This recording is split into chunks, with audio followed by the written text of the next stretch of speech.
You do it. Make your dreams come true. Yes, you can. Yes, you can. Just do it.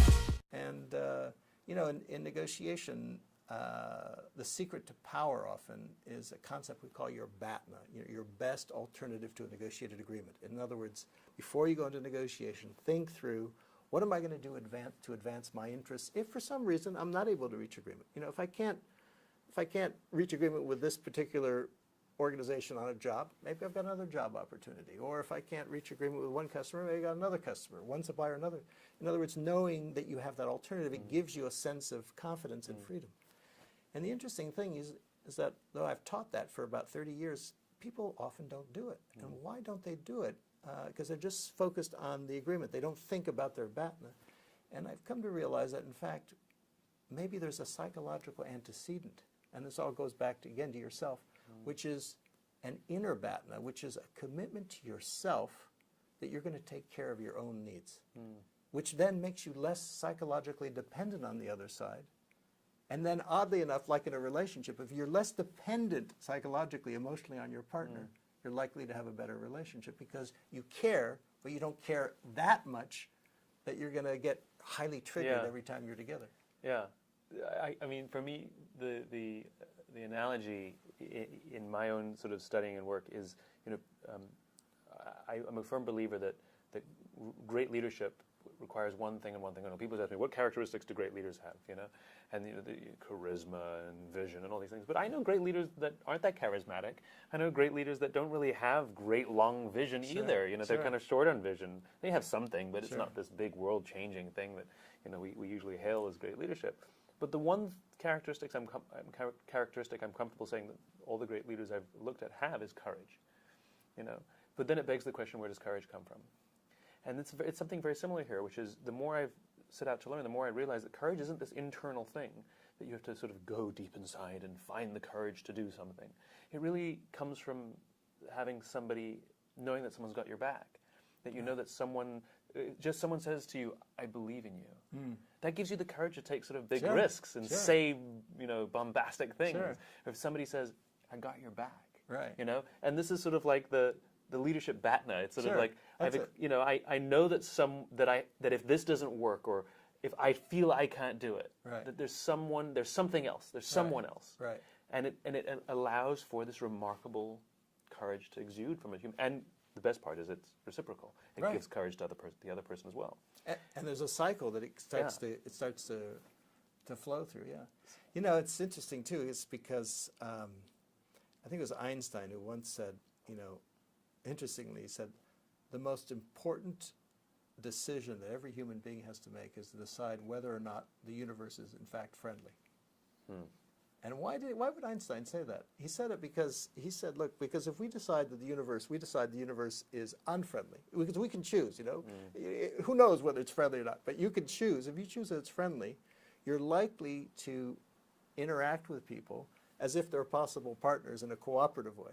If you think it's unfriendly and you see everyone as your adversary and the whole world is hostile, then you're gonna behave that way, and everyone is going to be very hostile, and we're going to end up with nuclear weapons and blowing each other up. So he thought the future of the human race depended on us answering that question of, even in times of adversity, if you can say, hey, someone's got my back. The life has my back. You do realize you've ruined every plot of every science fiction film, because all aliens who come here are bad. Right, exactly. So I guess it's the same thing here, which is, your book is about the confidence, I guess, the confidence to look at another party and say, no, you come with good intentions. You're not coming to hurt me or screw me or hurt, make sure I lose. Right. But this is the getting to yes inside yourself, which is I'm okay. Right. And I have the confidence to be okay with whatever they are about to start with. I see them as good. Yeah, I'll give you an example. I've been working in Colombia, for example, for the last 3 or 4 years with the president and his advisors. How to end a 50-year war, which is the last war in this hemisphere, last remaining war. And it's going on. It's got 200,000 dead, more than that, 7 million victims. And we started off, there hadn't been any conversation between the guerrillas and the government in over 10 years, the last failed negotiating attempt. And the question was, how do you get the secret peace talks going? Well, during that course of it, because they had to happen secretly at first to arrive at some kind of preliminary agreement before it could be brought to the public, because the spoilers would get to work on it. So a colleague of ours, whose name was Jaime, he was tasked with renting a private helicopter, flying out in the middle of the jungle and picking up a guerrilla commander to extract them from the jungle, to bring them to Havana to start talks with. So Jaime rents a helicopter, whatever. The Red Cross gets in. They don't even know the coordinates, because no one is to know where this headquarters is, because otherwise the military would attack it.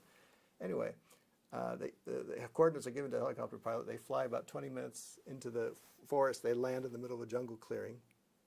No one there. And then suddenly, slowly emerging, come hundreds of AK-47 carrying, insurgents, guerrillas, all aimed at the helicopter.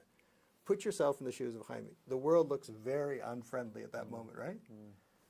He had the presence of mind to decide, wait a minute, what am I doing in this helicopter? I'm very uncomfortable in the helicopter. The helicopter's not going to stop the bullets, whatever. I might as well get out of the helicopter. So he opens the door of the helicopter, gets out, strides up to the person that he recognizes as the commander and says, "Senor Comandante, I am now placing you under the personal protection of the president." In other words, he reframed. That's one of the great powers in negotiation. He was able to reframe that situation. Yeah. Comandante looked a little startled, but he kind of got the point. And because some of the guerrillas were saying, "Hey, this is a trick. You don't do it. You're never going to come back." Whatever. But he sort of swallowed. He talked about courage. He gathered his courage, whatever it was, and he got into the helicopter, and they flew off, and the peace talks began. I asked Jaime, why? How could you do that? How did you have that presence of mind? What gave it to you? It was that he had done some internal work already inside himself, where he, basically he had this faith somehow that things would work out. He had a belief that life somehow was on his side, and because of that, he was able to see the commander as his partner rather than as his enemy, which then changed the situation. And so there's so much that's amorphous in a negotiation. You can bring the power of what context what interpretation you put on it, and you can slowly sometimes shift the situation in a dramatic way, like Jaime did.